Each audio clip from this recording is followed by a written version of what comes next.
starts in 10, 9, 8, 7, 6, 5, 4, 3, 2, 1, go.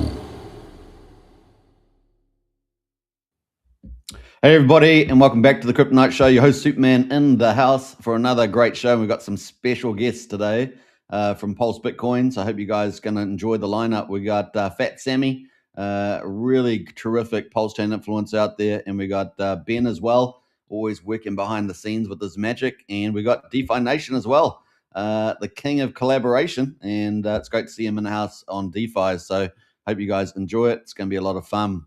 If you guys are not subscribed, you guys know what to do. Smash the subscribe button on the way in. We're streaming on 3 YouTube channels, the Crypto Night Show, Superman Crypto, and Pulse Chain X. So smash the subscribe on the way in.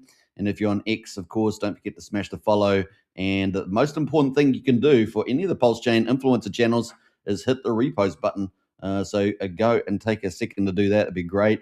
But we're going to have a fun time, and we're going to deep dive into, I think, one of the most innovative ecosystems out there. It's a real OG one that's been modernized for the future pump. And we're going to look at Pulse, Bitcoin, and, of course, God Mode candles. So we're going to deep dive into all that. Should be a lot of fun. So, yeah, get into the chat as well. If you have any questions, get those in, and we'll try and go through those at some stage as well. We're also going to obviously look at a little bit of Bitcoin and Ethereum because they were pumping overnight. We're going to get some of the guys' opinions on that, as well as some of the projects, which is something we haven't done before, and pick off some of the Pulse Chain projects and see what people think about that. So it's going to be a lot of fun. Let's see who's in the chat here. But before we do that, let's go to the team and say hello to everybody. So welcome, guys. Hey, good to be here. All right, we got DeFi Nation. What's going on? We got Ben here and FatSammy. How's your mic going? How's it going, guys? Thanks so much for having us, Superman. It's a pleasure to be here. Yeah, it's great to have all you guys on, and big shout out all these guys that are on the screen. Do a lot of work for Pulse Chain, and much appreciated from the community, I'm sure. We got quite a few people in the chat in the house, so yeah, go on, Sammy Ladd. We got there from PLSB. We got the Vinny in the house there. Obviously, what else we got there? We got Bang Bang from Frank White. Big shout out to Frank White as well. With the old Pulse Chain ecosystem map, does some great jobs there. We've got Craig Pitt in the house. He does an excellent job. Yeah. Frank White, he's the man. Yes, he is. We got Craig Pitt in the house. Morning all. Good to see you, Craig. We've got Victory here as well. Hexcavator, yo. Nice repost Hexcavator from Somi the other day as well. That made the monster thread. So big shout out there. And we've got Peter White. Good morning. Good evening, I should say, everybody. Welcome, everybody. Get in the chat. Like I say, if you've got any questions, get them in. And I'm sure FatSammy, Ben, and DeFi Nation will be happy to answer some of those. John just dropping in there too. Yeah, LFG. Let's go. All right. So, yeah, if you guys haven't hit the follow button, smash the follow as well. And we're going to have the socials for Pulse Bitcoin coming up later on. So you definitely want to join up to that too. We've got KRJ in the house. Hey. Great stuff. So, hey, guys, welcome. How's your mic, FatSammy? You seem to be coming in and out of the mic. Turn the mic off, but yeah, super happy to be here. Thanks for everyone for turning up. Yeah, just excited about sharing what we've been up to, I guess, with Pulse Bitcoin. Yeah, fantastic. I've just realized if I put the names on there, I'm going to cover DeFi Nation, so we're going to stop doing that. All right, so shall we go through Pulse Bitcoin? You guys had a big God Mode candle. We definitely want to talk about that coming up. But to kick us off, you got the website here. The future of Bitcoin is here. Are you able to tell us a little bit about this project and maybe a little bit of its brief history? Yeah, so Pulse Bitcoin was launched by a guy called Hexinfo, who I think he was a big hexagon, and the reason he's called Hexinfo is he created a website called Hexinfo, which was one of the first kind of big websites to give information to people about Hex. There was another developer working in the background with him, and it was basically a bunch of people that were super psyched about Pulse Chain coming out, and that long wait for Pulse Chain coming out. You know, some people thought, why don't we launch some Pulse themed tokens while we're waiting in this bear market? And if you remember at the time, Bitcoin was in a bear market, a strong bear market for about 6 months, and a bunch of people got together and they launched this thing called Pulse Doge. And Pulse Doge was basically a reformed version of Dogecoin without all the super hyperinflation that Dogecoin has, and it got some momentum. So while everything was going down, it was a good opportunity for a load of old hex OGs and sharks and dolphins to get together and actually have a chart that went up, and it did very well. It did multiple while the rest of the chart was just crashing. Everything was going down. So a big community was built up. I'd say around 7,000 of us, and there was some money made there. And and then kind of that evolved into let's make something better, and that's when Pulse Bitcoin white paper came out. Everyone was excited about it. And what is Pulse Bitcoin? So Pulse Bitcoin is basically Bitcoin. The idea is, if we're going to create a token, why not make something which is easy understandable by the average person? No complex tokenomics. When we're talking about onboarding, we want something that's simple and digestible to the average person. And what better than Bitcoin, right? So, but let's have a DeFi Bitcoin. Let's have something which is faster, more scalable, energy efficient, and obviously proof of work technology was the main theme at the time. And Ethereum switched to proof of stake. So instead of having physical miners, why not have digital miners? Utilizing proof of stake. So that's kind of where it was born. That's kind of the origin of it. Obviously, it was run by those guys, and it had a big following. It was actually the highest traded token on Pulse Chain after RH tickers for the first few weeks.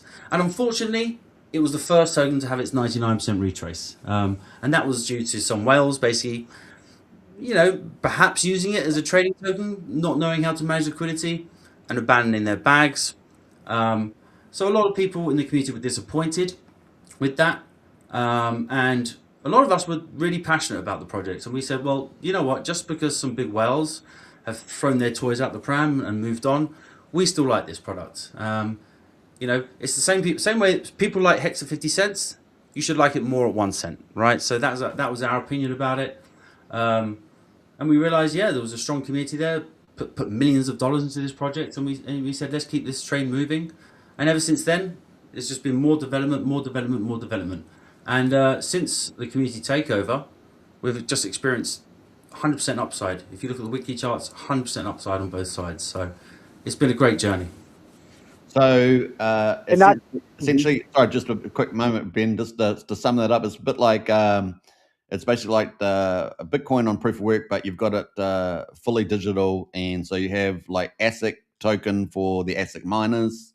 So it's got that really close parallels, but everything's sped up. Is that basically the idea? So there's only going to be 21 million coins, but the halvings are sped up, everything else, and so it's a pretty good digital representation of Bitcoin on a Pulse chain and Ethereum. Is that a quick summary? Yes. So 21 million hard cap supply. We had the founder when we did the community takeover. We actually basically said to the founder, "You've not delivered on your promise of providing liquidity with the money you raised." Yeah. So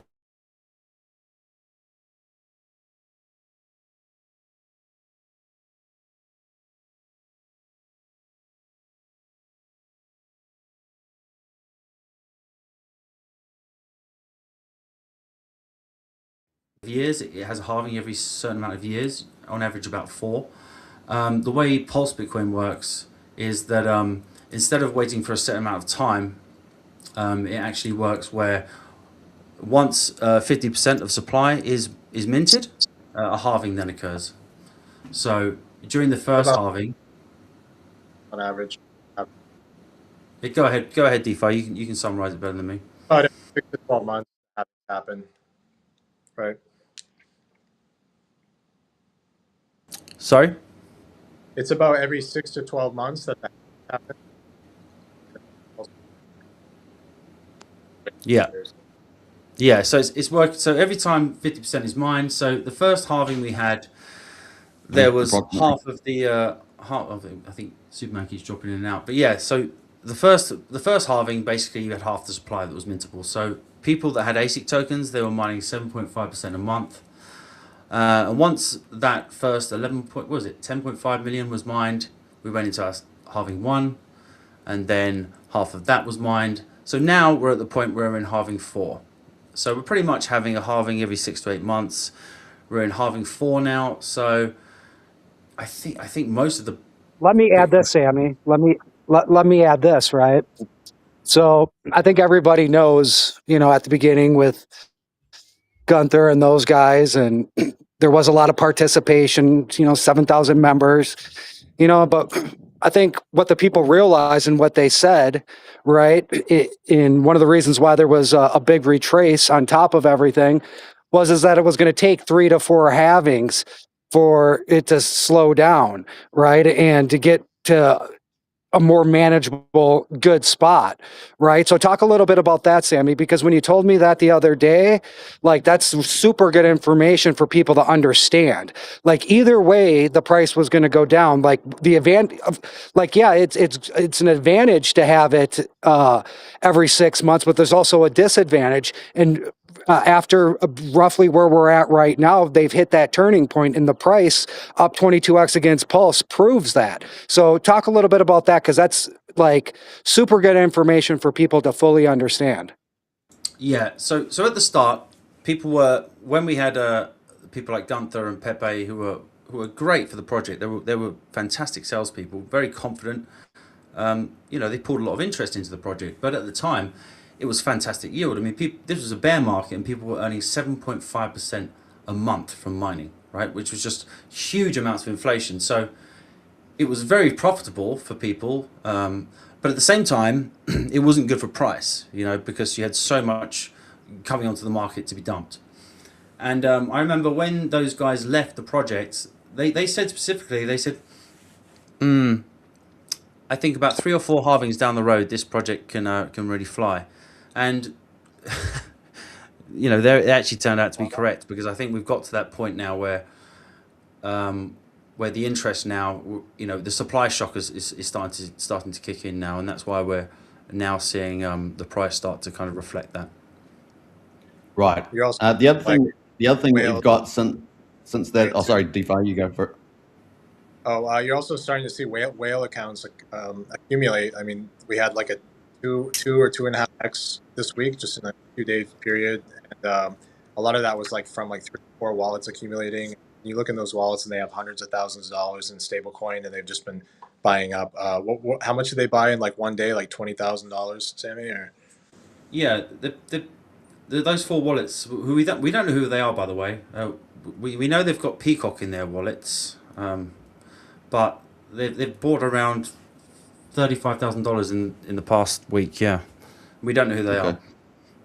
Now, you guys, to set up PulseBitcoin both on Ethereum and Pulse Chain, you guys started a bit of a Bitcoin council, as you say, a PulseBitcoin council, and you guys have helped to give it support to get it where it needs to be after the original guys, sold down and all that sort of stuff. But now you've got other buyers coming in that are quite decent, and they're sort of help propping the price up too. So that's interesting. Yeah, so I think what people have to understand is, even though we are one token, Pulse Bitcoin, we actually have 2 different communities. We have the Ethereum community, and we have the Pulse Chain community. So just to give you an idea, we have, if you go to Corky's Pulse Bitcoin stats, he's another kind of developer in the group. So he's the one that created Pulse Litecoin. So it's a DeFi Bitcoin, anyone can build on top of it, and he decided to build Pulse Bitcoin. Pulse Litecoin. He also developed this stats site, and what this stats site shows us is that we have around, I think, 94 people mining monthly on Ethereum side, and we have around, I think, 360 people mining on the Pulse Chain side. So the majority of our user base is actually on Pulse Chain. But if you look at the supply locked, you've got far more supply locked up for longer periods on the ETH side. So the way we kind of describe it is our institutional type investors are kind of buying up huge amounts of supply on the Ethereum side and locking it up for long periods of time. I think there's 5 million tokens locked now for an average of over 7 years on the Ethereum side. And they're kind of operating they're creating NFTs minimum 5,000 Pulse Bitcoin for 5,000 days, and they're exchanging them over the counter. And now they're actually developing something which is actually, I've seen it operate now. And basically they accumulate 70 hex per day. So if you have 5,000 Pulse Bitcoin locked for 5,000 days, you go to the website, which will be live soon, you activate it, and then you're accumulating 70, what is it? I think 70 hex per day on the Ethereum side. And you can then just sell those whenever you want. There'll be a marketplace there. So that's interesting. That's their strategy. Their strategy And is to... let me say something about that, because those are the guys that I've been helping and not working with, but just keeping an eye on. So like when you say institutional, like the first thing that people think about is that sounds ridiculous, right? But those guys, they work with just accredited investors. They don't work with lots of people, and they don't need to sell the token. Like they want to see dividends, right? So that's why they're able to lock them up. They're able to go to other accredited investors. I know that they have a meeting actually tomorrow with some more people, and I think that's good to have two sides, right? Like to have Ethereum, that's where the money's at, right? And that's going to get eyes on Pulse Chain, because both sides do talk about it. So yeah, people need to keep an eye out on both, and it's going to help. So yeah, I just wanted to put that out there, because now that I've been out here helping them and stuff like that, they've got a big operation going on. They got an office, they got weekly meetings, stuff like that. So, and then they're building on top of it, right? They like this project has a lot going for it. Like at the beginning of Pulse Chain, when they were doing their first AMAs, I was there. I was the host, and like Pulse Bitcoin was very easy for people to understand and get behind Bitcoin, right? It's super easy to understand.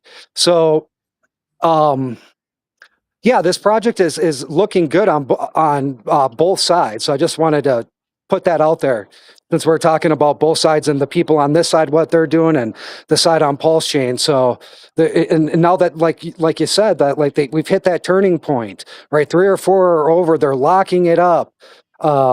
Price is up 22x, right? I'm just showing my face right now, just for the record, not for, to put a little support behind these guys, because in 6 months I might come back and say, hey, like now they're up 44x. Keep looking at it. Like these guys don't care. Like on the Ethereum side, this is a long-term project, and they're pulling in more developers and building on top of it. So that's all I got to say is like people that have eyes to see and ears to hear, like there is real stuff going on, and the project being on both sides is going to be very beneficial in the future for everybody in Pulse Chain. Right. Yeah, 100%. I mean, you guys have been doing a great job with it. It's definitely gaining momentum. We're going to get to the charts soon enough, but you guys have got lots of, I don't know if people realize how big the ecosystem is, because you guys build out lots of websites and tools and things as well. So we've got quite a bit of stuff. It's a big community. Also, there's a lot of DeFi, that we've built in with farming opportunities. So you can farm it on Emit. They have a farm category. It's actually the largest category on Emit. I think it's got like 50,000 TVL. So there's 4 farms, PLSB, ASIC together, PLSB with Emit, ASIC, PLSX, and PLSB Pulse Litecoin. And then there's also farm pairs on Fux and 2Fux as well. So you can earn close to 100% APR on some of these farms. Yeah, so I think you got it down here. I'm just trying to find it here. Polskin Store. I think it's somewhere down here. No, we're at the top there, Superman. We're at the top. After the cause. Yeah, after the cause. After the cause. Oh, nice position. There we go. Look at that. Harris by TVL, so he bumped us up this week because there's been a lot of liquidity added this week. Yeah, nice. All right, so you got some good support there. Are you guys going on True Farms, anything like that? I think it's an option. I think so. So I think what you got to understand is Pulse Bitcoin is, even though it seems like we have a centralized kind of, when none of us are the creators of Pulse Bitcoin. It is literally a DeFi Bitcoin, and lots of people have come along and built projects on it. Right, some of them have failed, some of them have worked. But with the Pulse chain side, it's very different. Obviously, we've described and Benjamin's described kind of what's going on with the accredited investors and what they're doing on the Ethereum side. But what's going on the Pulse chain side is a little bit more organic. It's there's no central group buying up all the ASIC, for example. There's not the same level of locking up of the tokens, but it has more users and it has more memeability. So I think because of perhaps media and the scarcity and the narrative, we're seeing more users buy up the token, but there's less control of it. It's a little bit more of the Wild West over there, but there's more DeFi applications at the moment for it. So it's kind of yeah, I don't know how to describe it really, but you got third party support projects that you can get yield on for the Pulse Bitcoin tokens. Now, can we talked about what it was, the overview before, but can you just go through the tokens themselves and the mechanics for each of them, just in case some people are not following? You know? Yeah. So ASIC tokens is around 20 million supply on each chain, same as Pulse Bitcoin. And each chain being Pulse Ethereum, right? Yeah. Yeah. So it was hard fork, just like so people understand Hex. Once the Pulse chain came along, there was a fork, and it was all copied over onto the Pulse chain. So pretty much, so the Ethereum guys might actually go into a halving. So because we have more participation, more miners on Pulse chain, usually we go into a halving sooner than we do. So like for instance, halving 4 occurred 4 months on Pulse chain before it did on Ethereum. Right. Okay. So the contracts are the same, but they run kind of based on participation. Yeah, as this was launched on Ethereum, like at the time, I think there was only Hex on Ethereum, Hedron, Icosa, maybe Texan token, and then like the Fame Fux, I think, tokens, and then Pulse Bitcoin, Pulse Doge, and ASIC. Those were like the original Pulse tokens before. Some of the early tokens on Pulse chain, 100%. Now, just a clarity for people that are new. So you got ASIC tokens, which are like ASIC physical miners for Bitcoin. You can buy those off the market, and then you can put them into mining activity on the website. Is that what happens? Yeah. So basically, there's around 20 million ASIC tokens available on each chain, but you won't find much liquidity for them, to be honest with you. So the way an ASIC token works, you buy an ASIC token. Or multiple ASIC tokens, and you can either go to PulseBitcoin.app or you can go to PulseLitecoin.app, which is a third-party development, and you can essentially put your ASIC tokens into a stake for 30 days, and then you receive, based on what halving we're in, I think at the moment it's, because we're in halving 4, I think you get something like 0.46% of the value back after a 30-day lock. You then go back, claim your ASIC tokens. There's a small burn on your ASIC tokens, and then you get back your ASIC tokens, and then you get back your mined Pulse Bitcoin. Okay.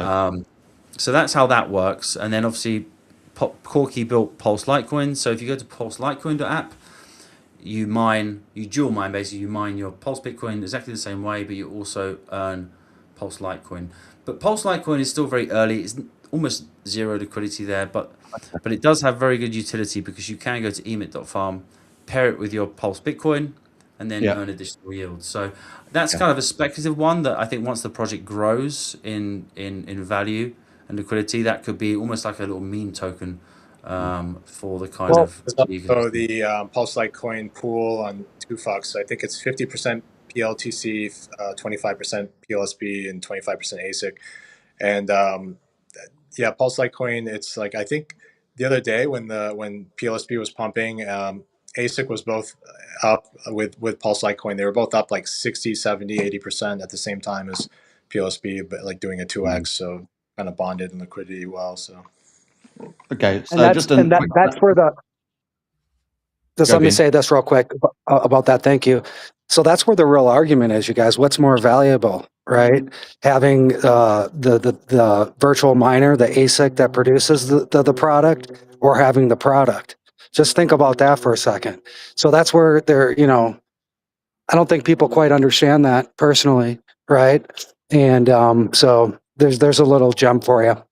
Yeah, and on that point, because we get people say to us, "Oh, there's no ASIC liquidity."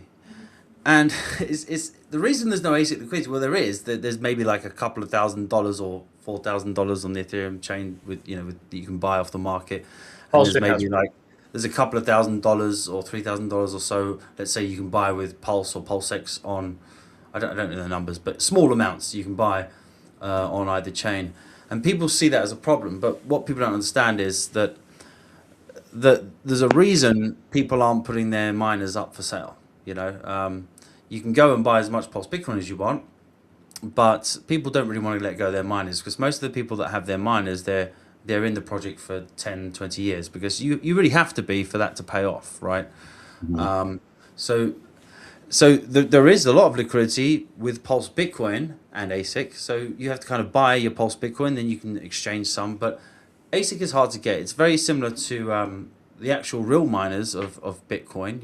When people were trying to buy I remember when I first got into crypto, there was actually a shortage in graphics cards and physical, hardware for people to actually get hold of, graphics cards that were good enough to mine cryptocurrency because it was so in demand. So it's kind of reflective on that, really. So we just encourage mining isn't for everyone. We kind of say mining is for the people, the hardcore. It's much, but if you're just a market participant that wants to speculate in the project, just go and buy your PulseBitcoin and dump it on our heads whenever you want. ASIC's kind of more for the people that are getting more into it. Yeah, but just on emit, there's like 15,000 in liquidity between like PLSB, ASIC, LP, 15K. So if you are going to buy with PLS or DAI, it's just going to route through that liquidity pair, and then it's going to like pull the liquidity from the PLSB. So. All right, so you got ASIC miners. They're modest liquidity, let's say, for retail play. A lot of people are hodling them and mining Bitcoin and Litecoin out of them. Pulse Bitcoin, Pulse Litecoin out of them. And future products. And future products. And so that's essentially what's going on here. And the community, I just want to say, we know it's one of the largest communities on Pulse Chain, right? Is the Pulse Bitcoin community, just to get that out there. So people haven't joined the Telegram, you should definitely go join up there. It's a very active community on Pulse Chain. So yeah, definitely get on that. And Telegram here. Telegram, yeah. Now I don't know. We got this side here, this Khan Hub. Is that? So that's just another thing. So because we're a DeFi Bitcoin, anyone can build on it, right? So we've had many projects built on it. So we've had Pulse Litecoin recently. We had a project called Khan.app, which was very popular at the time. That kind of had some problems, and the developer kind of backed off of that one. But some of the ideas stuck. So he was the one that created Pulse Bitcoin Lock, and the reason why so much of supply is locked up in locked supply. And so even though that kind of didn't work, he still had a legacy of people locking up. And now there's new developers coming along, and they're actually taking those Pulse Bitcoin locks, and now they're actually creating new methods to earn hex, earn ACR, and other tokens through having your locked PLSB. So we kind of want to reward people for locking up for a long time. So this Khan.app is just something else that's popped up recently from another community member, and he's trying to bring back some of these applications. So we thought that was worth a look. But yeah, there's so many kind of people just kind of building their own stuff on top of it, which is encouraging. Yeah. Okay. We got the Pulse Bitcoin website. We got the apps where you can mine Pulse Bitcoin, Pulse Litecoin. We got obviously some third-party sites that people are setting up, adding more value and stickiness, I guess, to the community. And then we've got a couple of images you wanted to go through here. Obviously we've got yield farming, high DeFi yield farming on Emmet and other farms. And then you've got a couple pictures here of NFTs. You wanted me to highlight these. So what are your thoughts? Benjamin, do you want to talk about this one, or do you want me to cover this one? This is something that's under development at the moment, right? Go for it. So this is something I've just been given a sneak preview of today, which is actually operational at the moment, but it's not been released yet. So this is what I'm talking about earlier. So the guy that developed the Pulse Bitcoin lock and the Khan thing, before you were earning Khan rewards daily, and the idea was you were going to earn 70 hex a day, but that was fueled by the hex miner, which unfortunately enough people weren't participating in it. So the people that had their Pulse Bitcoin locks, there wasn't enough hex in the pool from those games that were created to actually facilitate people getting their 70 hex per day. Okay. So the Ethereum guys who have hundreds of millions of hex, and they're top 50 hex holders, and a lot of them are expiring in 2030. So they want to be able to, they're going to start depositing hex into this new platform, which will be released soon, where if you have a Pulse Bitcoin lock of 5,000 days, with a minimum of 5,000 Pulse Bitcoin, you'll be able to take it over there, and there's lots of them. You'll be able to basically click a button, register it, and you'll be basically receiving 70 hex per day, drip fed in every day, and you can claim that, you can keep the NFT and claim that hex whenever you want. So that's what's in the works at the moment, and you can kind of see some of the because that's what their people want, right? Like their investors want dividends, right? They don't really plan on selling the stuff, right? Like that's what you need for like any major, like Elon Musk, all these people, is you keep locking the supply, right? And that's what's been happening, and you're going to see that more going into the future with this project. And then on Pulse Chain, that's the plan too, right? That's going to take from my understanding, that's going to take a little bit more time to do that, but that's what you want. Supply locked away, people not selling. Like for the investors, for these guys on the Ethereum side, they're super stoked about these prices. They put in over $3 million at the beginning. They never thought that they would have these prices or be able to accumulate at this level, right? So in one sense, yeah, they didn't double their money or triple their money right away, but they got more of the asset, right?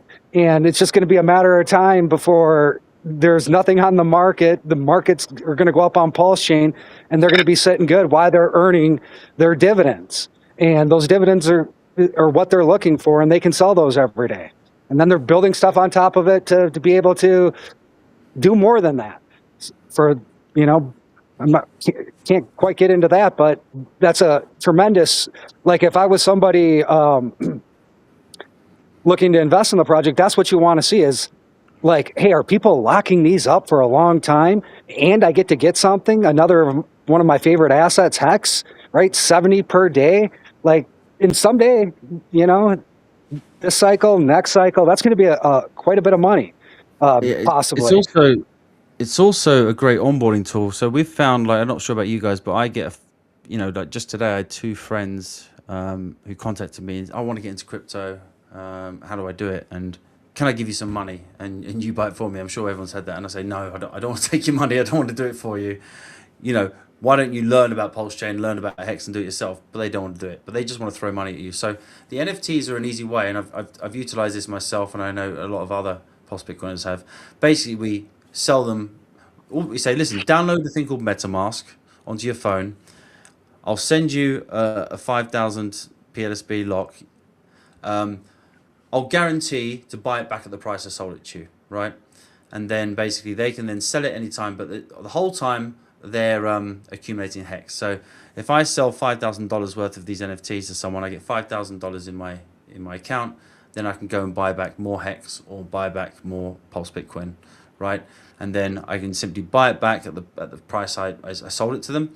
But the whole time they're getting their dividends of the hex. So it works very well for us to raise capital without having to get people to actually physically interact with the blockchain. Okay. So you guys have, so there's obviously third-party farms adding yield tokens. There's NFTs adding yield incentives and things like that. So you're really expanding the reward ecosystem on top of Pulse Bitcoin, Pulse Litecoin. So that's essentially the idea. Yeah, again, it's just being used by different groups within Pulse Bitcoin for different means. But I think especially on Ethereum, the idea is that, just trying to get as much locked up as possible, bring as much new capital in as possible to lock up as much as possible. And I think what we're seeing on Pulse Chain, because it's newer and it hasn't had as much time to mature as the Ethereum side, I think what we're seeing is more users, more speculation. But I think the Pulse Chain, I think all the stuff being developed on Ethereum will eventually hard fork onto the Pulse Chain, and I think those applications will become more used by, and also the same as the Pulse Chain, right? Emit doesn't exist on Ethereum, so I think the Ethereum guys will perhaps pull some of that knowledge over to. I know the True2X guys are talking about bringing stuff over to the Ethereum chain and base chain. So I think there's a bit of crossover there. I think that would be a good move too. I mean, you guys would be one of the first projects I could imagine, being on there. So People also for don't me, realize yeah, go DeFi. Yeah. Pulse Bitcoin was kind of launched. Also, it's kind of like a meme token, kind of like a utility meme. So it's Pulse Chain version of Bitcoin, better Bitcoin. Yeah. So it's got a lot of the digital mechanics, as it were, and it's a bit faster, obviously speeding up the process. And it kind of feels like your Bitcoin Council you guys put together, which is quite I would say a fairly influential group of passionate supporters that are leading innovation. Yeah, And it feels like it's a lot. It's like it's such an OG project that people have been around for 4 years since before Pulse Chain came. So there's creating in the Telegram and Twitter, like you'll just see them blasted out, and that's like a form of marketing. So basically, the idea people have been mining a couple of years, there's a certain amount of supply out there. There seems to be a bit more diamond hands holders now. And now it's sort of like you guys are almost sneaking up at the right time on the bull market. It almost feels kind of got that feel to it. And really, ready to shine. Now, that probably leads us pretty well. So you got some cool innovations coming, NFTs and things coming. But the charts themselves are really starting to move. So we've got the Pulse Bitcoin chart here. You got a bit of a gold mode candle happening the last couple of days. You got any comments on that, FatSammy? Yeah, I would say if you don't mind flicking the switch to PLS price. Okay, to the ratio. Yep. Have a look at that one. Boom! Look at that. Wow. So that's what people really need to think about. So the dollar price is impressive, right? But it's paired with a token which is going down in value. So the real alpha here is what True2X talks about, it's what Emit talks about, it's what every utility in Pulse Chain talks about, is while Pulse Chain is going down, you want to be going up against PLS. So the more value you lock of PLS in, when PLS finally bottoms and starts going up in value, you're going to go up exponentially. So that's what we really care about right now on the Pulse Chain, is capturing as much PLS as we can in each token. And I said our first target is 10,000 PLS for one Pulse Bitcoin, and I still think that's undervalued. The fact we have 20 million tokens available, I honestly think that we're going to get hundreds of thousands of PLS for one Pulse Bitcoin.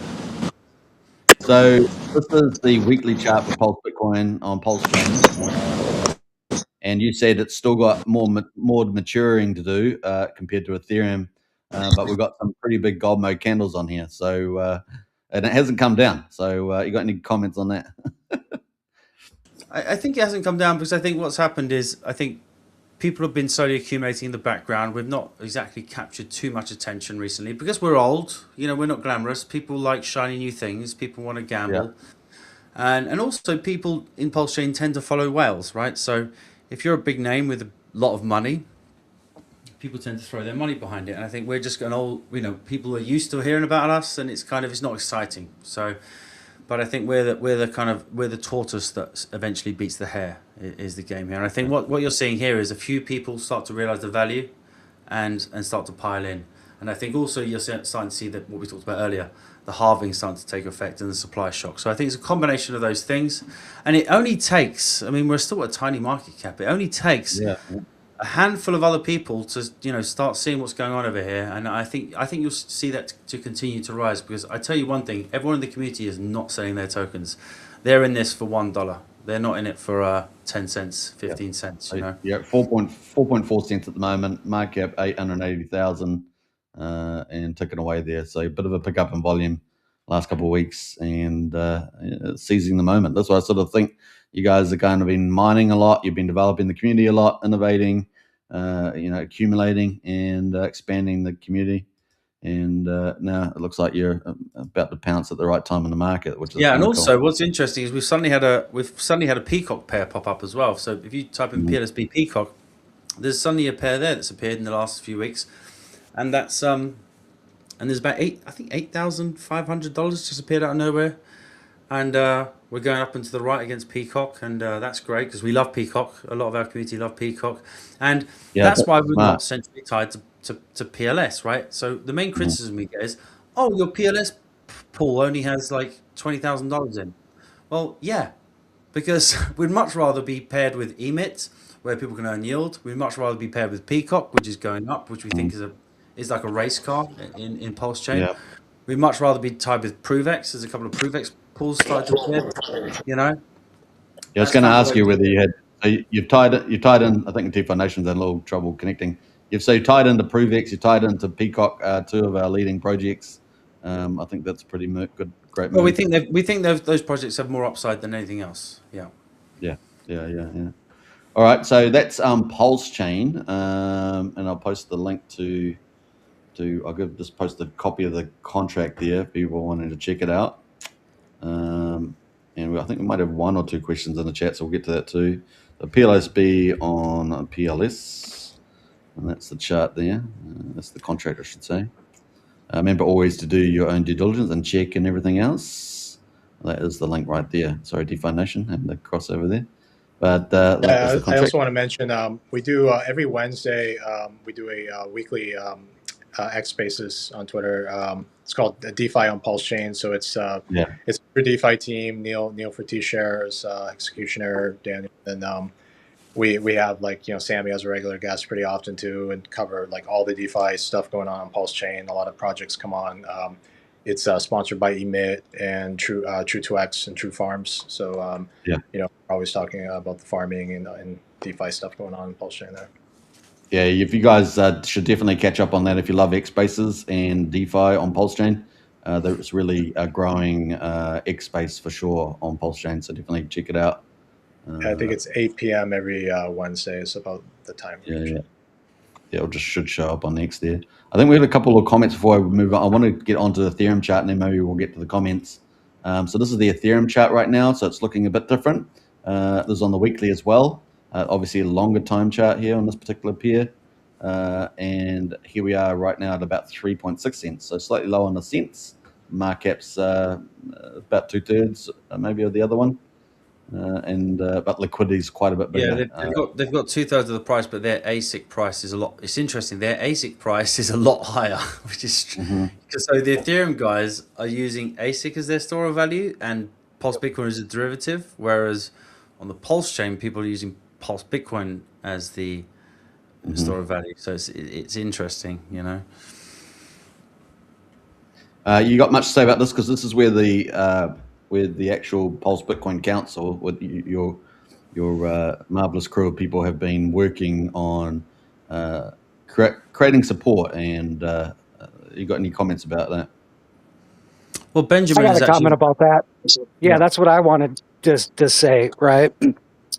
Because like I've been friends with these guys for quite a while, right? And I was around at the beginning, like I said earlier, when Pulse Bitcoin launched, and they came in to the room that I had and hosted, and everybody was really excited.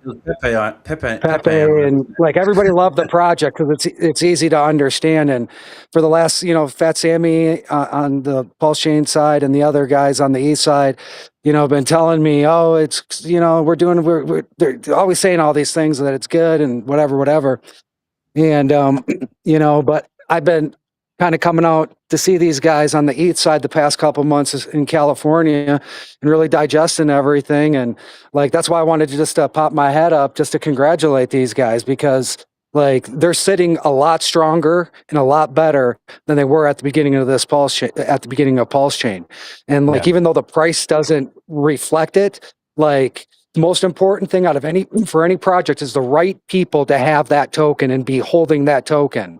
And it wasn't easy for these guys to get to this point. Like, it was so easy for people just to be like, yeah, forget about that project. That it got ruined. But like, I just wanted to congratulate you personally, FatSammy, for like keeping it going, wrapping people up and fighting through this.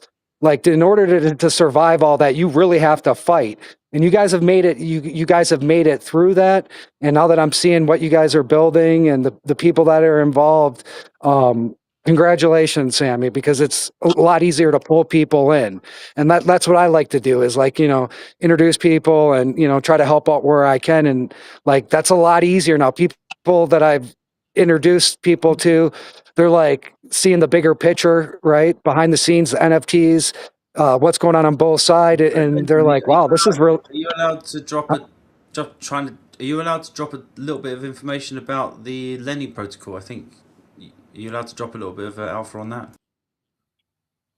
Well, I mean, you just said something, so I don't know what people are doing or what they're not doing, but all I'm trying to say is I'm impressed personally, and Sammy, like, congratulations to you, right? And the people that are coming to help build on top of it, right? Super smart people, top of the food chain type of people are already next to some of these people that people don't know behind the scenes. Like, there's people working behind the scenes. So if you're able to garner the attention of top-notch people in our space to take a look and participate and help, like, that means that you have something, and this wouldn't exist at this level if it wasn't for you personally, FatSammy, being out there in the public. So congratulations to you. Thank you, buddy. I just it's like anything. It's like hexagons know what it's like. If you believe in hex, you believe in it. It's as simple as that, isn't it? Yeah, so in my view, this is kind of like one of the early OG innovative projects on Pulse Chain. It had a couple little rough spots here and there. Your council came in and took over it. You loved it as much as we liked it at the beginning, and you've helped support it, and you've been building in the background a lot of stuff, particularly on Ethereum. But it looks like Pulse Chain's moving a bit as well, and you guys have pretty much got a community that's starting to innovate. It's one of the largest communities on Pulse Chain that are pretty active.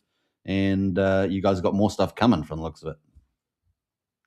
Yeah, not many projects like can survive like what PulseBitcoin did with a vampire attack early on. Rug pull attempts by previous whales and the people that were originally leading, the founder kind of giving up, and but it all became like a benefit because now it's even more decentralized. All the founders tokens of every PulseBitcoin ASIC you ever hold is all in the burn address, and it's the largest community takeover that Pulse Chain's ever had, and it's just not talked enough really about. But to survive those and see the community being like, oh, you just dropped out sad, there. so. Yeah, and just on that point, I think a lot of people misjudge us because they, a lot of Pulse Chain projects you see they have, they have hundreds of thousands of dollars of liquidity in their main pairs, and they usually have like a big whale that kind of represents them. And I think because we don't have that, we're kind of overlooked a little bit, and I think that's a mistake. Well, you got to be one of the largest communities because you got the PDI community, you got the PDC community, and the PulseBitcoin community. I mean, you're definitely some of the top, largest, and most active communities. But I would say your one's going to be working in the background, just doing stuff during this bear market. And it really looks like you're just starting to, put the head above the water. As it, but and they got about a year. They got a year. They got another year, right, before the cat's out of the bag, right? Yeah. Like this, like they said, you want to quietly, the right people accumulating tokens, right? Like, so like this is perfect situation overall, and that's what people hopefully they can see the confidence, and the chart doesn't lie, and there's so expect about a year before people's jaws are like, what the heck, oh my god, right? Yeah. So that's what was important for these guys, and for my understanding is they want to pop their head up and be like, okay, because you did that about 6 months ago, FatSammy. You said we were going to do these things. I remember the last time that you were on here. Now you're up, 22x at that point. And so let's revisit this in 6 months and let's mark that calendar for a year. Huh? Just to bring something, I'll tell, Victor said I should say this, and just to be truthful, I was working a full-time job when I discovered PulseBitcoin. I invested around $6,000. When the old administration were running it, my value went up to $130,000. And then when those guys rug pulled the project, I woke up one day and I had all of my savings into Hex, which I started buying Hex at 20 cents. It went down to, we know where it went down to. And then I had all of my remaining money put into PulseBitcoin, around $6,000 at the time. My girlfriend put in around $15,000. My account was up at $130,000 and it went down to $600. And I woke up that day and I felt very depressed. I know everyone else in the community did. And something inside me said, no, let's keep going. And then, and now I quit my job and I actually live off PulseBitcoin. So awesome. I accumulated enough of it that whales are buying it off of my hands over the counter. So I know how Bitcoin works. It's worked in my life, and people don't realize the value of buying bottoms, and that's why I tell people to buy EHEX, tell people to buy Pulse Chain at the bottom, because buying stuff at the bottom will change your life. But you have to know what you're buying. You have to be. That's why I don't spread myself over too many projects. You have to really understand a project and really believe in it. And for me, it's Hex and Pulse Bitcoin. Right. Now we've got a 1-2 comments in the chat. We'll quickly go to that before we get into talk about the broader market and Pulse Chain. We got PLSD says, I remember there were lots of NFTs locking up Pulse Bitcoin for multiple years. Any comments on that one?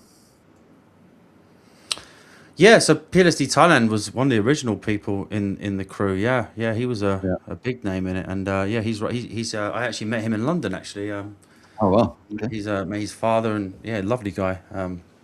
He's correct. Yeah, so there was many people that locked up their supply for many years, and at the time there was no reward for it. It was the guy that developed, I can't remember his name, KB, I think his name was.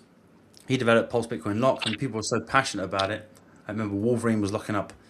Like, he still has NFTs where it's like he's locked up for like 15 years, 20 years, And people were just locking up for the sake of saving themselves from their own paper hands. And so now we're starting to introduce yield to it, and it's amazing.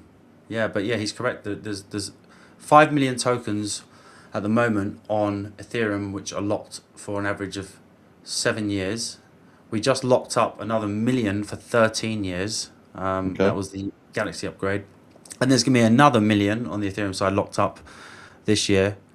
So that's going to be called the Universe upgrade. So these whales are serious about locking up. But now we just need to reward the smaller players for doing it. Yeah.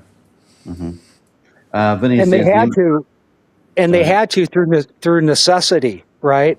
Like, I'm absolutely amazed to where this is at, right? Like, these guys out here in California on the ETH side, like, they put over $3 million into it, and so if they're listening, I want to congratulate those guys, because everything that they've developed behind the scenes, the NFTs, the things going on, they had to do that because of necessity.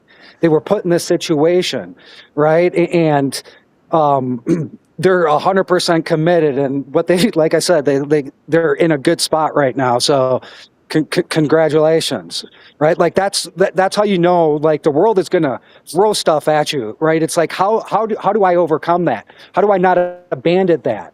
Like, I mean, when you guys used to tell me about Pulse Bitcoin and keep talking about it, in the back of my head, I felt sorry for you guys. I really did. I was like, you kept fighting, they're building, they're accumulating more, spending a lot of money, keep buying it, and you hit that turning point, and all the things that these guys were building, what you guys have built, it's there's something special here. There is. Yeah, I originally got in like the pre-launch stage, bought the NFTs for the ASIC. They were $1 each for the price of ASIC at the time on Ethereum. I mean, I had 150 grand I put in, mined a lot. I mean, I remember I was like mining like $20,000 a month in Pulse Bitcoin in the beginning when the prices were, above $1. But then, after Pulse Chain and all the whole kind of carnage that happened, it's kind of like regrouping. But I've mined enough PLSB and the other tokens, and with farming on emit, like, I only really need like Pulse Chain to 10x to see the be in profit on that large investment, which is nice, because I mean, if you think Pulse Chain can't 10x, I mean, that's just getting back to sack rate, so. Yeah. Well, Vinny agrees. Vinny says emit farming with Pulse Bitcoin is great. No reason never to sell Pulse Bitcoin on Litecoin, and Peter with PulseX as well. So some good comments here. What are you going to say, FatSammy? I'm saying we have a mini, the magic carpet ride that everyone talks about with Richard Hart and the Pulse Chain ecosystem. The fact that there's all that. Richard Hart has rumored to have loads of ETH, loads of Bitcoin, right? And he also has the sacrifice money from Pulse Chain, right? So there's a rumor going around that once Ethereum reaches its all-time highs, which we do expect, this year or next year, that some of that money possibly may be rotated into Pulse Chain assets, right? That's kind of the magic carpet ride we talk about, and you talk about a lot on your stream. And we kind of have a mini version of that within our own ecosystem. Obviously, we have a lot of our whales with a lot of Ethereum and a lot of Hex. So when what's good for Pulse Chain, what's good for Richard Hart is good for us, because we can rotate a lot of capital back into PulseBitcoin. So we're kind of feeding off that as well. So yeah. Well, that's a good segue, talking about Magic Carpet Ride. Let's get into Bitcoin and Ethereum, because they've been pumping pretty well overnight in the last couple of days. And I know you do a lot of excellent TA work there, FatSammy. And what's some of you guys' opinions on the Bitcoin chart right now? Here's the daily on Coinbase. I mean, what do you want to talk? Do you want to talk about technicals or fundamentals? You let me know. What do you think the key narratives are going on right now? What's the chart doing? Where it might go? What's some of your thoughts on that? So I know. So on a technical level, right? I think we had a short squeeze there. I think a lot of people weren't after the bad news from Iran. I think a lot of people were obviously we've seen the market struggle, but we saw the S&P 500 go up. We saw Bitcoin and Ethereum go up, right? So it's kind of counterintuitive. But I think the fundamentals behind that are the fact that there seems to be an agreement with the Clarity Act. There seems to be some sort of, the journalists are telling us that there's some sort of deal being made there, right? Yeah. Obviously the Fed chair coming in. So I think even though we might see the fuel price go up and we might see a lot of countries struggling in terms of the global economy, I think that the demand for digital assets has actually been, I think, number one, we're hugely oversold, right? So we are an asset class which is going into this very difficult geopolitical situation, and we are heavily oversold, right? So we're not like gold where we've been going up for 2 years. We're not like stock market or property where we've just been going up. We are heavily oversold. So I think that's on our side. We have got the copper to gold rotation. And also with this Iran situation, we've seen the need for the Eastern countries, the BRICS, having to utilize, digital currency. So we've seen with the Strait of Hormuz, these ships now having to, originally they were paying in USDT, and now they realize that can be blocked by the US government or parties attributed to it. So now they're having to buy in Bitcoin. So I think the demand for utility is going to go up. So I think despite the downturn that may occur, I think because we're oversold and the utility narrative, I think we're going to go up exponentially with crypto assets, especially Ethereum. I think ETH is the one to watch. I think it's gonna have a V-shaped recovery. I think that's what we're going to see. Yeah. I don't know. Did you watch the last day of the Stretch preferred stock ATM last night? I did watch some of your live stream, but to be honest with you, I've been away from my computer for about 4 days. I've been out helping family, so that's why I was uploading videos from my phone. I've not seen the charts really until today. So Michael Saylor's strategy is got his little iPhone moment with the Stretch product, preferred stock there, basically competing in the bond debt markets. Last night, on Monday, they basically raised enough capital on market to buy, I think it was like 13,000 Bitcoin in a day. Wow. I mean, staggering. While last night, they raised about 15,000 Bitcoin in a day on the last day before record date. Yeah. You're talking about close to 30,000 Bitcoin. I think it's over 40,000 Bitcoin for the month. Yeah. It's just mind-boggling. What do we know about Bitcoin? It didn't really affect the price, so I mean, they were doing OTC, right? Yeah, because the market is looking at the headlines, right? The market is looking at all the dire headlines, so we couldn't get worse fundamentally in terms of headlines. So, but we got to watch what the whales are doing, right? But the whales are accumulating an astounding amount of Bitcoin. It's an astounding amount of Bitcoin purchase. It is, and it's only the second month that it's reached that momentum. It is insane. It is insane amount of Bitcoin. So Bitcoin's going to run out at this stage, and the tradable Bitcoin because the whales are buying, the ETFs are buying, and Michael Saylor's now got the magic buy with the old Stretch. So I think it's going to be pretty exciting, and we're going to see it. It's already it's kind of showing up in the chart. But we're going to see that even more. Now the way the ATM works, they can do OTC, but also is essentially close to real time. the Bitcoin purchases. Let's jump over to the Ethereum chart as well, and I talk about that. just wanted to say this real quick. I guess these guys in Pulse Bitcoin on the ETH side, they said they're about 7 years away from doing their MicroStrategy Bitcoin accumulation Michael Saylor person. So that's supposed to be a joke. I get it. Yeah, I was going to make it earlier. But you got me there. Smash the like and subscribe. 100% says Crypto Jacks. I like it, and he's a big fan of Pulse Bitcoin. Yeah, shout out to Crypto Jack. He's everywhere supporting everyone, so God bless him. And yeah, he's been a long time Pulse Bitcoiner, and I see him always supporting you, Superman. Yeah, shout out to you, man. Yeah. We got Hexamoto in there talking about Mafia. Yeah, I put a post out about that last night from Rick and Michelle and the validators. Very nice setup there. We'll talk about that later. Now, this is the Ethereum chart talking about Magic Carp Ride. This is what Richard Hart holds a lot of. And this is at 2,300. We had a nice little pump overnight. I think we got to, what did we get to? It looks great on the 24. weekly, by the way. It looks fantastic on the weekly. We'll jump over to the weekly. Let's do that. That's the weekly It's just, chart. I mean, look at that previous bottom there. We're doing the same thing, right? There. We're doing the same thing now, I think. That's exactly what's happening. So that's looking pretty good too. And of course, we talk about Bitmine immersion all the time as well. So pretty exciting stuff. And look, Richard, last year he talked about on his video, as you know, FatSammy, he actually gave us a number that he liked, which was 10,000 ETH, $10,000 ETH. So I thought that was pretty interesting, him giving a number for $10,000 ETH is FUD. I think we're going a lot. No, but it was interesting that he said it. It's interesting that he said I know. But I think he's going to start. I think he'll start stripping away ETH as we go up. But people don't realize that I think $0.8 billion of our sacrifice money was put into ETH at around $3,800, right? So once we do a 2x on that, we have $2 billion. And I think just stripping away, almost, you you have a long and you start to just pull off small amounts as you go up. I think that's what we're going to see with Pulse Chain. On that note, with Magic Carp Ride, he's got a number of chess moves he can make. He's made a few already. I just think that maybe a good move would be obviously another protocol coming out, but a sacrifice for Richard Cause. What do you think of that option? I'm very much against sacrifices personally. So there's the reason I didn't participate in the ProveX sacrifice. I believe it's a very calculated strategy by Richard to extract money from whales. And I think it's very clever.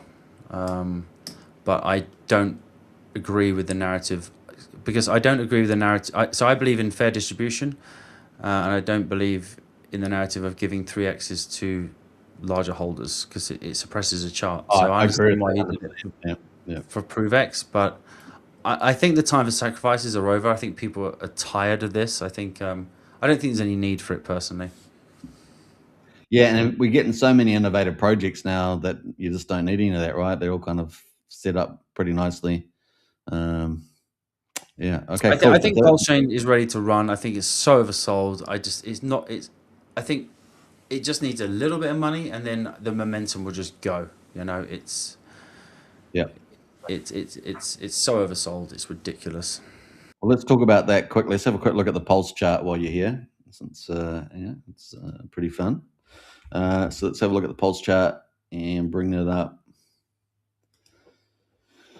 Actually, looks like we've moved a little bit higher too, which is nice. So that's the monthly chart on Pulse Chain. Get rid of my little thing there. And what's your thoughts on that? No, I think this chart doesn't tell us much. I mean, obviously we're seeing that the red candles get smaller, right? And we can also say we've had a large. It's not often you get that many monthly red candles. So statistically, we can say from the history of this chart, you have 1, 2, 3, 4, 5, 6, 7. You have a couple of greens. 1, 2, 3, 4, 5, 6. A couple of greens. So I think we're due a relief pump, at least, just statistically here. But I would say the real money here, the real kind of secret sauce here is against the ETH charts.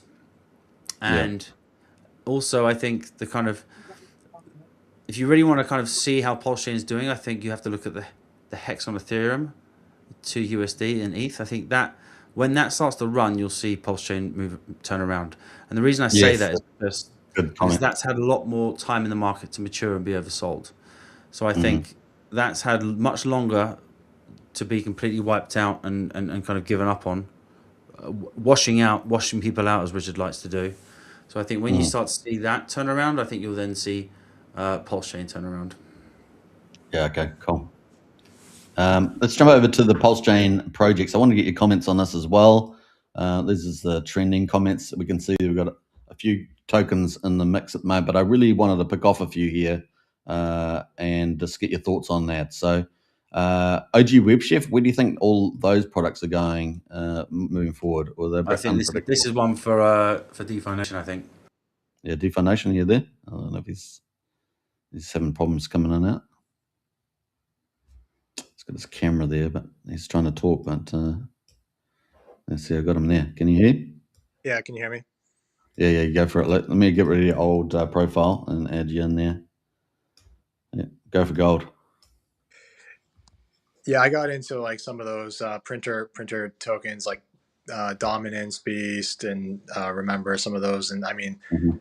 man, I had maybe 50K and it's like worth a few $100s now.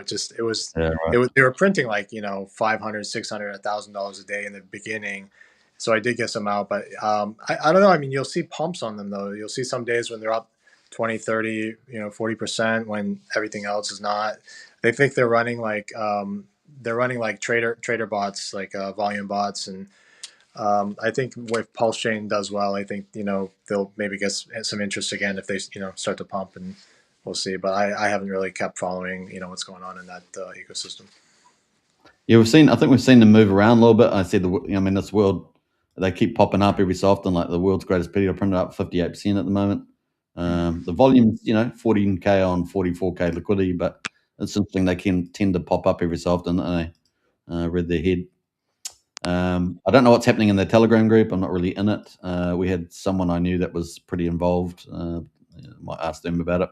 They also got James Maria out in the battlefield as well, the genius, and we got Teddy Bear on the move and a Troper at the moment. So they're also doing these things. Kind of seem to move sometimes together, but that's also up 26% today, leading the pack. So, what's your thoughts on James Maria?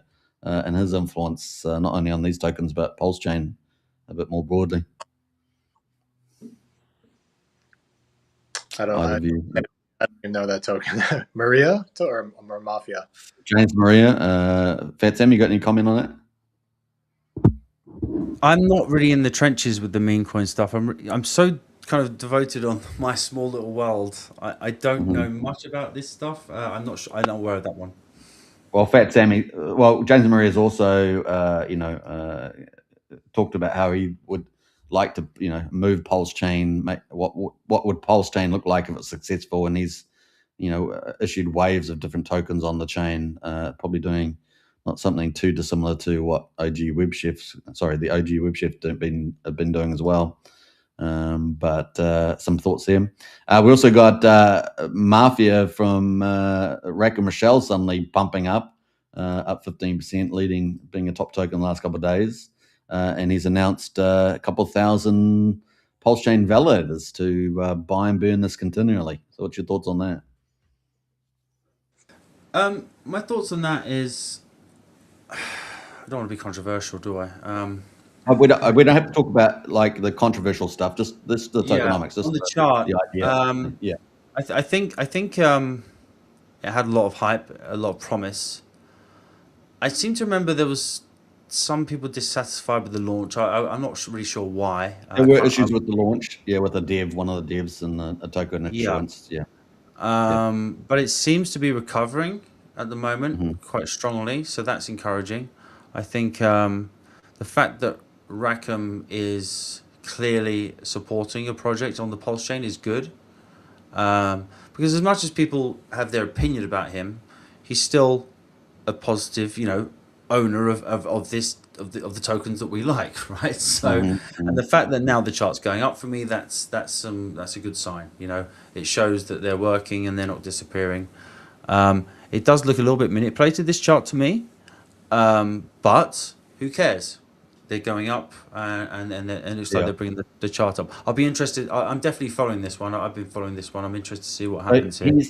He's also indicated that he potentially might add another 3,000 validators, which would give him over 5,000, and that would be about 10. That would be about 10% of all the validators on Pulse Chain. So it will be a public service on Pulse Chain, and the idea is that all that Pulse is going to go and buy this up at the bottom of the market, and so if Pulse recovers, then this will hyperpump arguably. Now the only question I have had is that remember there was a VIP list of about 650 people. And that was supposed to be that got leaked as well, which was disappointing. I think it was supposed but I think it was supposed to be unleashed on Monday this week. So I think it was 90 days was up, and it was supposed to be randomly assigned. And I haven't seen any of that because the wallet's still got, I think, 80 million in it. So there's only question mark I have on the project. Other than that, it's obviously got a huge value driver now. But it kind of puts it in the same, I guess, a little bit in the same area as, I guess, Vouch and Validator X or Plus X, kind of in that group. Yet it's a coin launcher site. It's going to be multi-chain as well, so it's still got a lot of business development stuff to do there. And this is the question I have. For me, I put because I'm a no drama channel, right? So I put aside all the personality stuff, but I'm really interested in. He's a venture capitalist. He's running a number of real world businesses. He's obviously successful, and I'm interested in see how he actually does business. How does he actually create value? So that's kind of the thing, and not just validators, but actually rolling out the protocol, getting marketing, promotions, adoption, use case. Those sort of things. I'm kind of keen. So I kind of see it as a bit of a journey, and you got to give people time to do that. So it's kind of where I'm at the moment. And as I say, no matter what the drama is, people like him will be having dinner. We might go out there and onboard in our daily lives. Pulse Chain is full of working people, right? They might be electricians, they might be doing gardening, and they're going out, they're dropping leaflets at houses, they're distributing as much as they can, they're talking to their friends, even people like us that have YouTube channels, and we only have a certain amount of effect, right? So the fact that we have these billionaires or multi-millionaires going out, they can go out for lunch one day and bring in $100 million. So they have that potential. So we shouldn't scare them off. Just because we disagree with the way they operate, we shouldn't scare them off the chain. They are a net positive to us, and that's what people need to understand. Yeah. If you don't like what they're doing, don't invest in it. But don't publicly go after them because you're only hurting your own bags. Mm-hmm. Yeah, I'm not really into the drama on Pulse Chain myself or DeFi. What was your comment? I was just going to share one DeFi protocol on Pulse Chain that's been really successful since launch that I've had really good luck with is True2X, and the True DeFi team, I'm sure, and Emit and everything. But they've had almost 400 billion PLS in deposits since launch about 3 months ago, a little over 3 months ago, and they're currently out like one to 2 billion PLS a day to the stakers, to the so it's like $10,000 to $15,000 every single day that goes back in PLS dividends to the holders. So I've personally, in the first 3 months, I've over 10x my entire position that I put in with PLS, just because I was compounding heavy in the beginning and really built up a lot of miners and did a whole compounding strategy. So it's gone pretty well. And Benjamin was originally kind of the one that introduced me to that. He was working pretty close with the True DeFi team for a while, and Tetra and Neil and all those guys. So well, I was going to drop down to that project anyway, so we'll get back to that one too. PGC the Greys, another big project on Pulse Chain, big community. The price, it's got big influences, got a big community. It is a reflection token. I always remember that. That's the thing. It is, but it has a lot of locking and staking dynamics, a bit more complicated than a few others. So it's got a lot of positive variables, but it does need constant volume and active participants.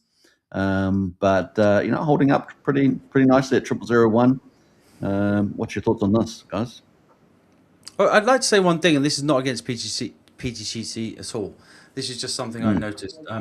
So, when some of these old school projects like PulseBitcoin, for example, launched, I remember, we didn't have these. For example, we didn't have these advanced tokenomics where, let's say every purchase, a certain percentage is put towards adding liquidity, right? And then the wave 2 of Pulse Chain projects had all these fancy things, and I remember being a bit jealous. I remember thinking, "Oh, damn it! I wish we had all these bells and whistles to our tokenomics, where every purchase, 0.2% of every buy went to adding liquidity." Because I was very frustrated that it was a real hard slog to get members to manually go and do it, right? It's one thing to onboard people into your token, and it's another thing to get them to actually go and add liquidity. Like 90% of users on Pulse Chain don't even really understand liquidity. No. Right. So I saw that as a bit of a problem. And now what I'm learning is a lot of projects, again, this is not about PGC, it's just reminding me of it. I think the PGC team are great. But the idea that every purchase you make has to add to liquidity, I've seen a lot of projects actually die from that. So let's say you launch a project and you have that tax that goes to add liquidity.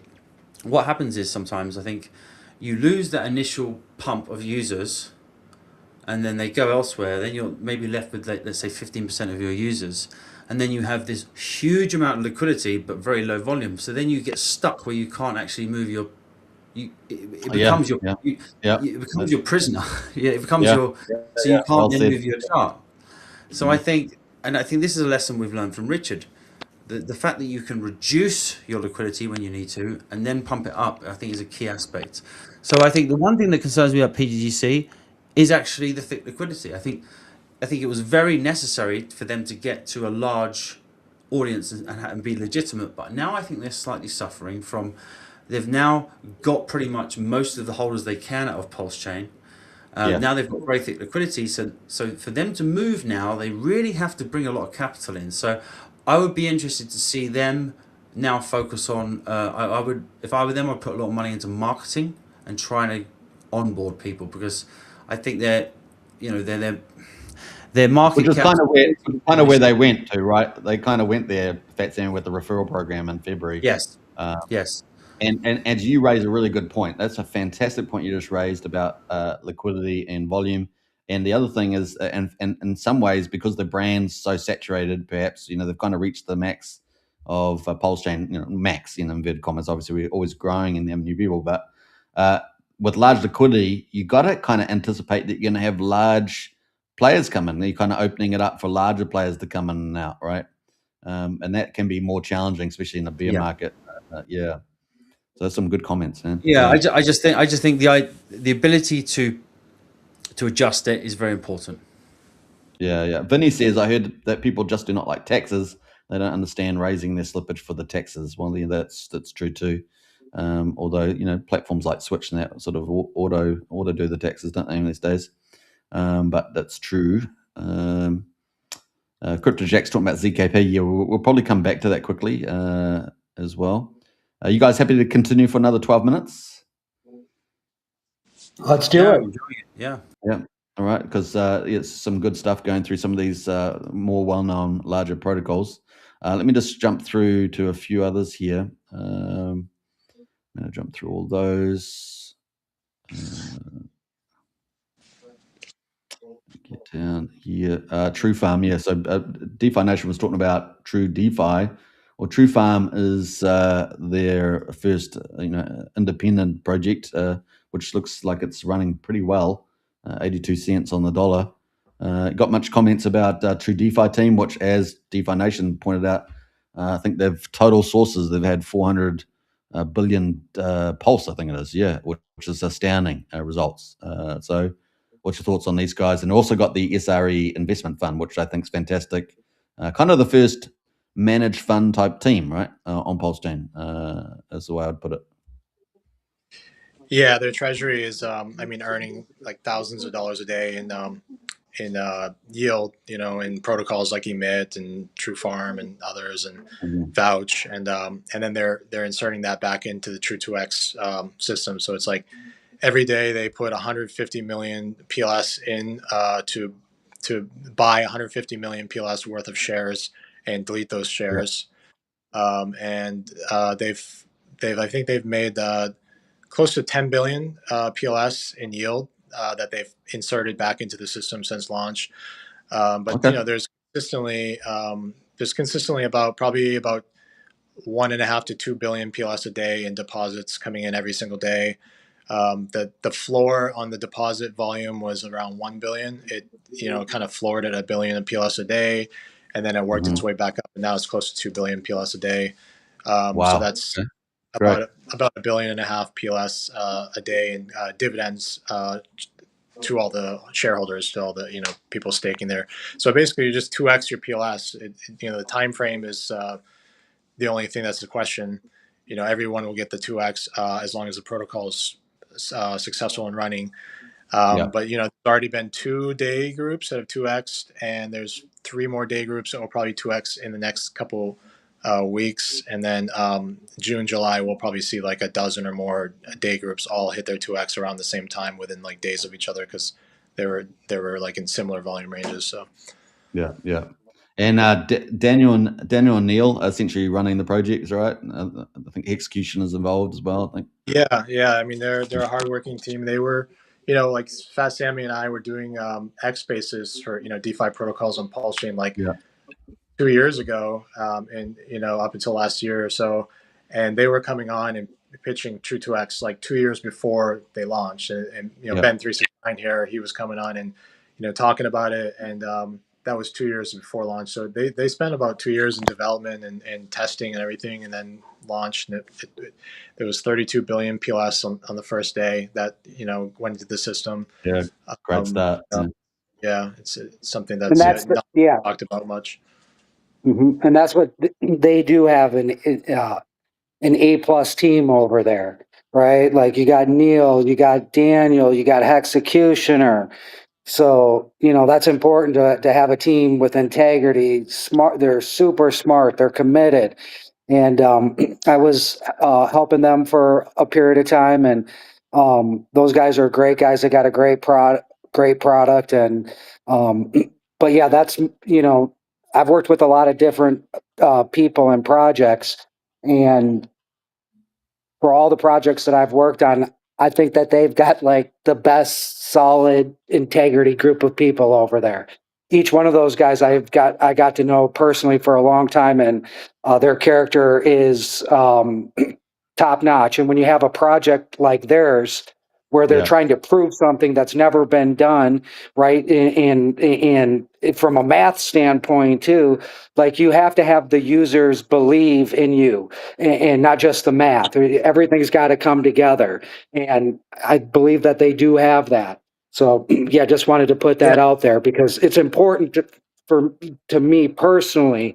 Like if you're going to be involved with people, you have to be involved with the right people first and foremost. Like eventually if you don't have that, it's gonna screw you over at some point, right? And those guys do not have that, and they have math on their side, and they've proven it, right?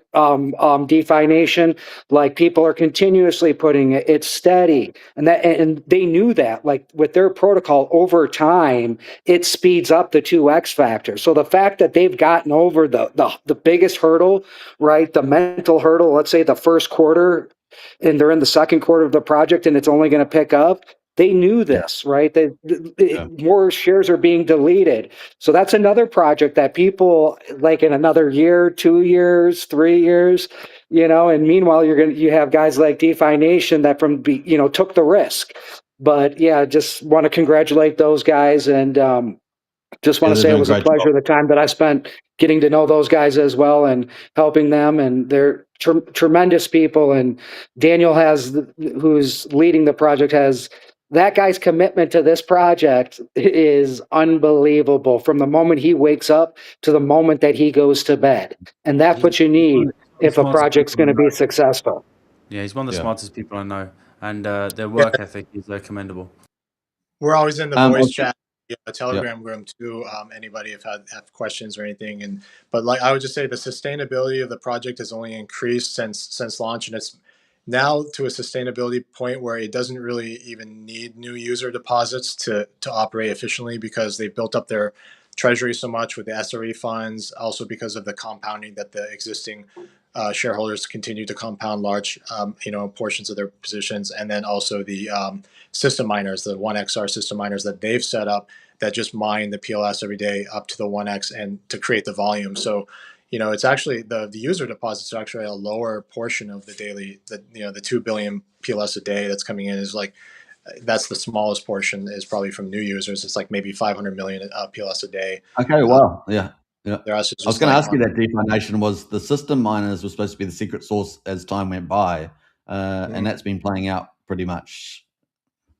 Yeah, and those just consistently create the PLS volume to pay out the PLS to all the shareholders, and then they don't take any profit. They stop at the 1x and then they restart, and so they're kind of like a snowball effect that they have going for them. They grow larger, and then they deposit more and they delete shares. So there's been like, I think there's been like 13 million shares deleted. So 2 million of that is from the 2-day groups at 2x, and then the rest is just from the deflationary aspects. So 13 million shares out of 113 million shares, I think, because we're on day like 113, 114 right now, and there's a million a day. But actually, it's more like 900,000 shares a day instead of a million a day because of the SRE, buying those shares and deleting them every day with the yield that it produces. So, Okay, very cool. Yeah, that team's hot to trot, guys, on the move. if and you I like, think they're a lot of hexagons like tokenomics, and there's just a ton of tokenomics rolled into this, and it's become kind of like the high yield savings account for your PLS. Like, just stick your PLS in, wait for your maturity of your miners to exit, or even if you're compounding, you can get much more than 2x, like 3, 4, 5x if you're in it long enough. So yeah. Guys, Well, do you mind Yeah. if I quickly jump in here? There's a question in the comments from Vinny, CB9501. He was just asking a very valid question. He's saying, anyone have a response to the red flags that quick intel shows on Dex Screener? So I think what he's referring, I asked him what tokens specifically he was talking about, and he's referring to when you go onto Dex Screener and you look at PLSB, there's I think 1 or 2 warnings there that come up. Yeah. I just wanted to address that because he was concerned about that. So when Dex Screener evaluates tokens, a red flag comes up, and the one that you're referring to is this token is mintable. So in a normal token, that's concerning because that usually flags that the creator of the contract can mint a new supply, and that was the problem that PDI had and many other projects had. But it doesn't take in nuance. So with the PulseBitcoin contract, yes, it is mintable, and it's mintable by people that mine with ASIC can mine and create fresh supply. So that's why you get the warning signal for that. And I have actually contacted Dex Screener and CoinGecko about this issue, and then they've referred me to go and speak to. I've sent them the code, and they've referred me to go to other websites, and those other websites want me to pay $500 for them to evaluate it. But no, that's what that is. It is mintable, yes, by ASIC token. So, and has a hidden owner. Yeah, that's correct as well. So you'll see lots of those warning signs over lots of projects. And all I'd say to you is we've been going for 5 years and it's never been exploited. And the largest holder, the largest address is the burn address, where the PLSB is just sitting. PLSB and the ASIC is just sitting, and will never be retrieved from. So yeah, okay. Now another big project, obviously on PulseChain, is Liberty Swap, and Peacock is their official token. What's your guys' thoughts on this project so far, and what they're doing in the future? Well, first of all, I think Peacock. Well, let's just talk about Liberty Swap. I think Liberty Swap are probably the best thing that PulseChain has ever had happen to it. I think they are absolutely amazing. I think the fact that, I mean, I've experienced it with my onboards. I'm not sure if you guys have experienced it with my onboards, but with your onboards. But in the early days of PulseChain, it was quite a, you had to hold someone's hand to get them to over the bridge and how to explain them how to get money onto PulseChain. And I think the fact that we have Liberty Swap here now, where someone can just transfer and onboard so easily directly into any token that you have, I think it's absolutely amazing. I think, I speak for myself, I speak for Superman, I think we all agree that they're the best thing since sliced bread that's come to PulseChain.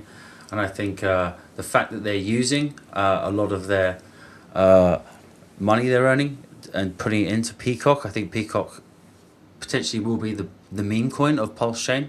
I really believe it. I think it's going to do great. And that's why we're sharing liquidity with it. I think it's fantastic. And really optimistic about that project. I was going to say, I want to come back to your point you made about PGC the Greys and the liquidity building. Well, they're focused on a lot of liquidity building too. But the difference may very well be the fact that obviously they're building out a massive ecosystem, multi-chain, and they've got the bridge side of things. So that's likely to attract some big players, right, with the privacy features as well. So this could actually where it actually works, right? Yes, because they're going cross-chain. Yes, that's where it works. Yeah. Because I say, if you're building liquidity, then you need to go over the chain. So if you want to attract Ethereum guys or base guys, then you need to have the thick liquidity because they don't take thin liquidity seriously. So that's why I say PTGC needs to go on a massive marketing campaign to kind of fill that kind of that buy order. Swap are doing it very well. Yeah. Ben, DeFi Nation, got any comment? On which one, Peacock or Liberty Swap? Yeah, Peacock. Liberty Swap? Yeah, I know it's great. I mean, I was using the original Pulse Chain bridge for a while, and sometimes when I want to get faster, I'll just like on ramp through Liberty Swap from whatever chain or even off ramping if I'm gonna like send something out. I'll use that too. So and I haven't really used it where I'm like swapping one token on one chain for a token on a different chain, but that's a really cool aspect as well. They kind of they have the same capability of like D-Bridge. That's a really big like DEX swapper. And I mean, I remember like 2 years ago, I was like using D-Bridge between blockchains. I was like, why doesn't Pulse Chain have anything like that? This would be like, better than being on exchanges really. So it's cool that the Liberty Swap team built all that. Yeah, one thing I've liked from them is that they're often commenting on bridge rugs or anything like that, which just shows you they're really keeping a close eye on good security practices. So I really, I've enjoyed seeing them comment on that.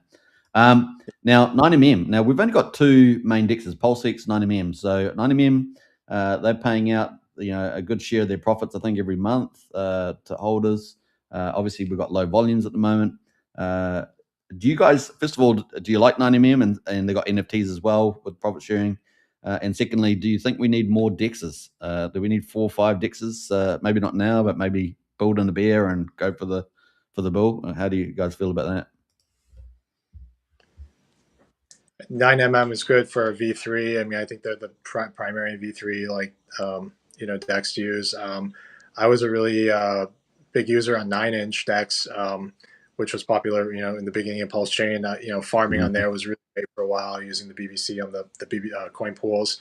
I'd really like to see that come back. I mean, I know the team's still there, but that is great for the purposes. But I haven't really used 9mm too much. Sammy, you probably have for V3, right? So I definitely used it a lot for V3 positions in the early days. And I know, so we've got a lot of, there's a couple of PulseBitcoiners I know that don't want to go and add liquidity to V2 PulseX, instead they prefer to manage their own pools. So they do utilize it, for example, for Peacock pair, for ProveX pairs.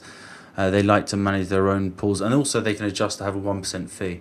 So I think if you're creating an exotic pair that you want to have control over, I think 9mm is the way to go. So I think it has massive utility. I think that's why it survived. I remember it had some sort of controversy or some issue or something with I think with some sort of reward. Something failed in the past. I can't remember the details, but I think it survived that through. It offers something which the chain needs. Right? They got a new. I'm just trying to remember the term. They got a new way of doing the rewards now. What was that? So one of the technical terms. I've just forgotten what it is, but they're doing it differently now. We're gonna keep a watch out for these guys. Now, I just want to go one more. We've got a couple here, obviously, but ProveX itself from Richard Hart. What are your guys' thoughts on this? Currently in beta. Let me find a USD tether. We'll just take USD tether. And what's your thoughts on this at the moment? Let's go to daily. So I think the value of ProveX is very similar to some of the fundamentals we're talking about with PulseBitcoin, with the Ethereum guys. So the reason they're creating all these NFTs is so in a thin liquidity environment, whales can exchange value without hurting the smaller players on the price charts. So I think when Pulse Chain has its pump season, when we start to get euphoric and have all-time highs, I think it's going to be very important and a key part of the ecosystem where whales can exchange value over the counter in an efficient way, because there hasn't really. I know that we've had OXB Stro, which is a great protocol, but I think this is going to be a very effective way to bring new money in, take money out, and for whales to exchange value without hurting the small user. So I think that's its key. I don't think it's what people thought it would be, where it's going to have this massive marketing campaign and an onboarding tool. I think its purpose kind of comes towards the end of the Pulse Chain kind of a bull market, and I think it's it's for Richard, right? Richard needs that, right, to do what he needs to do. So he found that tool in order to do what he needs to do. And he's the richest guy on chain, and he's the guy bringing all the money. So the marketing, all that stuff is probably irrelevant to him. It's a tool for him to do what he needs to do. And in the more tools that he has to do what he needs to do, the rest of us are going to be getting all the benefits from it. So, I mean, I think that's pretty obvious from the beginning that was the plan, right? Like the marketing, that he doesn't care at the end of the day, right? Like he needs it to do what he wants. Yeah, because like anything, adoption and promotion, that's all a business, right? And you've got to do a lot of work for that. And so you're quite right, Ben. It's a good tool for him to use. Yeah. Now, we've got a couple of comments here. I think that was probably the last one I want to go through. And we've got a couple of comments in the chat here. We got, let me just get back in here. We'll get back to the list. Top performers today. But we've got CryptoJack says, I agree, Liberty Swap is awesome and rare. And are doing incredible things for the crypto space. Yeah, 100%. We got X1 says 9mm way better than a 9-inch. No blacklisting or draining wallets. Bullish from Tangang took over the night with 9mm. If he backlists people he don't like, I'll pull my support for 9mm. But so far, good, says X1. What else did we got? Vinny says, I love the token supply of Pruvex. And then CB there says, a big thanks for addressing that. Still talking about the code as mintable by the owner, if I remember correctly. So he's referring to PulseBitcoin. So yeah, thank you, CB, for mentioning that. You're right. So the 5 years we've spent on this project, I'm glad that you flagged this for us. You're right. We're going to stop all work now because of that notice. Thank you. Lots of notices pop up. You have to go and do a deep dive. You have to look at the code. You have to look at the CertiK audits. I understand your concern, but we wouldn't be putting millions of dollars in for multiple years if that was the case. Yeah. All right. Very cool. So that was awesome, guys. I really appreciate you guys coming in and showcasing PulseBitcoin. It really is starting to rise through the clouds and up and away. And also some awesome commentary there on Bitcoin, Ethereum, and of course Pulse Chain. Some of the interesting larger projects making moves on Pulse Chain as well. So it's kind of cool. Final words, gentlemen. Final words. I would say invest in utility. Keep a cool head. Play the long game. No one gets rich in crypto quick. The people that make money in crypto are the people that are here for a long time, that hold through the bear markets. You've got to mature in your mentality. Stop chasing shiny things. Stop following big personalities just because they're personalities. Use your own brain. Do your own research. Watch Superman every day. You'll learn a lot. Appreciate that. Ben? Yeah, I'd say if you're still here and you've held long, just keep holding. Don't, capitulate your position at the bottom, and there's a way to make it profitable. If you're earning yield, you're like growing your portfolio every day. So, the best protocols that I've used that, I continue to use on Pulse Chain is Emit, True2x, True Farms. And, these are just yield producing every single day for me. So, it's how I pay, how I live off crypto and pay all my expenses. So anybody can do it. You just have to get in your farm positions. And are you doing a combination of single side and pools? Is it? Yeah, on that, yeah, on those? single side with on emit and True Farm, and then the farms mostly too to Mhm, generate more mhm. tokens Yeah, that yeah, go yeah. back. Awesome. And Ben, final words there. Yes. Well, what Fat Sammy said, watch Superman, right? Like, I said it before, I'll say it again, and I'm always going to, whenever I get the chance to say it, is thank you, Superman. To me, you're the biggest, the most powerful, the greatest Superman impulse chain, right? You're the most committed person. Every day you're streaming. Um, Mhm. Yeah, we've talked about different things. I think there should be an award show for streamers, right? And I think that the host should be Superman, right? Like I think so. The how committed you've been to streaming. You talk about all the different projects, right?